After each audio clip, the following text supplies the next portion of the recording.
Hello, everyone, and welcome to another episode of Rotn Explains Things Probably Poorly. Today, I'm going to be talking about the National Firearms Act, otherwise known as the NFA. To help me demonstrate some of the things of what are part of the NFA, I will be using my Brugger and Thrommett TP9, which is based off a Steyer's design of a submachine gun. Now, to go over the National Firearms Act, I do need to bring a little history into it. The National Firearms Act was actually enacted back in the 1920s, when typically you would see movies about gangsters and everything. Now, contrary to what Hollywood would lead you to believe, the gangsters were not using Thompson submachine guns, otherwise known as the Chicago typewriter, all of the time. Because in all reality, those things are fucking heavy. If you've never held one, Kahr, I believe it is, Kahr, makes a clone of it. And if you ever see one at a local gun shop you go to, and they allow you to handle them, pick it up and see how heavy it is. I want to say the thing weighs like 12 pounds if memory serves me correctly. And then when you add a 50 round magazine that's chock full of like 230 grain ball ammo, 45 ACP, that's like another 10 pounds right there. And some people may say, well, I curl 35 pounds for when I work out. And I can do that as well. But when you're taking all that weight and spraying it out over a bigger distance, it's not going to be fun to carry. It's also not going to be as accurate. Okay, so most of those thefts that were done were actually done with handguns, but they couldn't go outright and ban handguns. Or they just knew they wouldn't want to. So they enacted the National Firearms Act. And in that, it made it illegal to manufacture or possess without the proper paperwork and licensing of short barrel rifles, otherwise known as SBRs, short barrel shotguns, otherwise known as SBSs, any other weapon, otherwise known as AOWs, and then eventually also added suppressors, and eventually also slightly added via the Hughes Amendment in 1986, the Class 3 firearms, which would be your full auto or select firearm. So that way it could go to like a 3-round burst or a 5-round burst. So full auto, burst fire, select, or just inherently full auto. So, to kind of give an idea, and by the way, the chamber, the gun is unloaded for anyone who wants to get all up in their feelings about that. To not allow you to have a buttstock just means that it's not going to be able to, you get less points of contact and you have to fight more with the recoil, which they have taken pistols and put buttstocks on them. It's typically how submachine guns were made. In a lot of cases, or how some of the designs for it was. An AOW, other than like a sawed-off, which would be a shortened barrel on your shotgun, and then the buttstock cut off, would be something like taking this and taking a front vertical foregrip and attaching it to it. Now, there are some foregrips you can get away with that technically aren't a vertical foregrip. They're actually like an angled one, because all they're really meant to do is to let you hold the gun without letting your hand go in front of this. Because obviously, if you put your hand in front of the muzzle, you're not going to have a good time. Now, one of the big things that's been going on because of that, or I shouldn't get into that yet.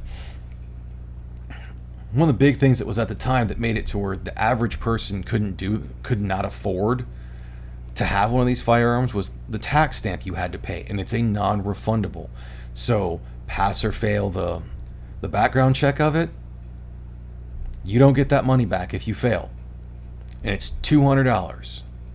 Now, most people in this day and age would say that's $200. That's not a lot. I mean, it's a lot comparatively when you look at like current inflation. But it's not a whole lot considering like that's not even a really good gun that's been used in that whole thing in a lot of occasions for that amount of money.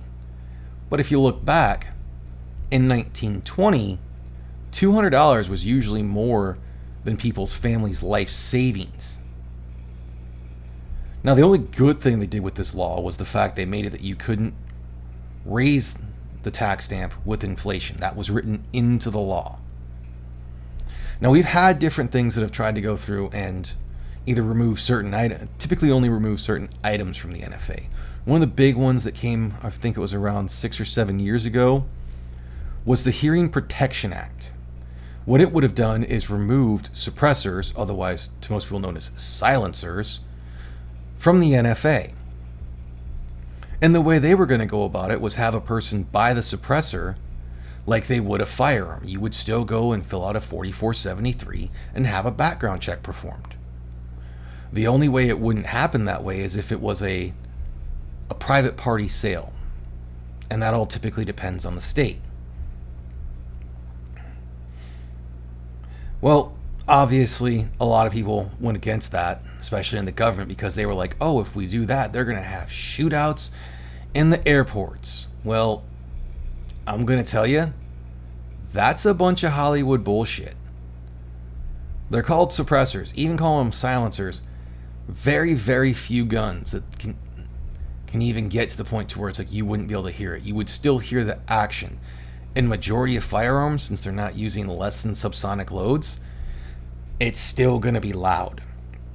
The biggest thing it was meant for, in a lot of cases, was for like your indoor ranges to bring down on the concussiveness in there. At your local ranges, where again, it's going to bring down the concussiveness there. In hunting, it can bring down that concussiveness. But it would also make it less likely to be looked upon as evil if you used one in a self-defense scenario, because if you have to shoot any gun indoors, it's fucking loud. So there was that one. Now currently they're also going over the pistol brace. And I have seen the things where I could get a pistol brace for this or an actual buttstock, and I just haven't gone through the process of wanting to make an SBR yet.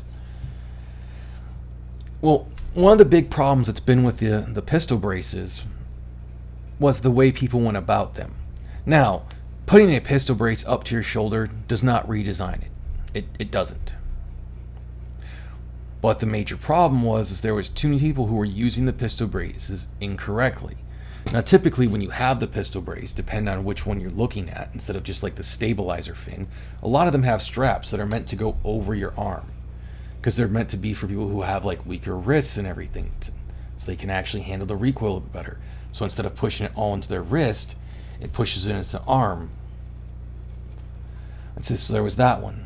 They could have taken it where they would hold it here, put their hands like this, and cheeked it to where they only had 2 points of contact. Or 3, if, like I said, if they were doing this. Make sure I get that proper. But, again, people weren't doing that. You would see constant videos of firearms reviewers and just the average Joe, after a while, that just shouldered it. So that's when the ATF tried to make a decision, which they honestly have no legal right to, considering the fact you're a fucking law enforcement agency. You are not an executive branch of the government. Stop fucking thinking you are. But they've been given too much power in that whole aspect. So they went through and were saying, well, you're redesigning it. Well, if I take this firearm and I use it as a hammer, do I redesign it to where it's no longer a firearm and it's a hammer? No, because that's fucking retarded. I'm probably going to get knocked for that. But they went through that. Now, what this should be doing is showing people that short barrel rifles, one, are not using as many crimes as they think they are. The most commonly used gun in a crime is a regular handgun. So we're talking something more like this. Granted, this is a full-size handgun with a flashlight and then with an extended mag, because I like this extended mag on it. That's typically your most common, but they won't go after those because it's a very hard thing to justify. And this should be showing that we should be removing the NFA. Majority of the things that are on it are not hurting anyone in that whole thing, but the government will never get rid of it because, well, $200 non-refundable from every person who fills out one of these forms, whether it's to have a short barrel rifle created, short barrel shotgun, an AOW, to buy a suppressor. That's just free money that they get to have. They get to take from us. And they'll fight to never get rid of it without major SCOTUS intervention. Which is what I'm honestly hoping for, but died and I'll ever get. But hey, girl can dream. Well, in that situation, wow, that was way louder than I meant it to be. I'm going to sign off. Hopefully this didn't sound terrible. Hope you have a wonderful day. I'm going to try to get this out before Monday, so hopefully you have a good Memorial Day weekend. And while some people would tell you it's a somber event, as someone who did serve, I'm not going to tell you not to have a party. As a matter of fact, if you're going to go out and you're above age to drink legally, have a drink for someone who's fallen. Dance for someone who's fallen. Just don't be a dick about it. Have a good one, folks.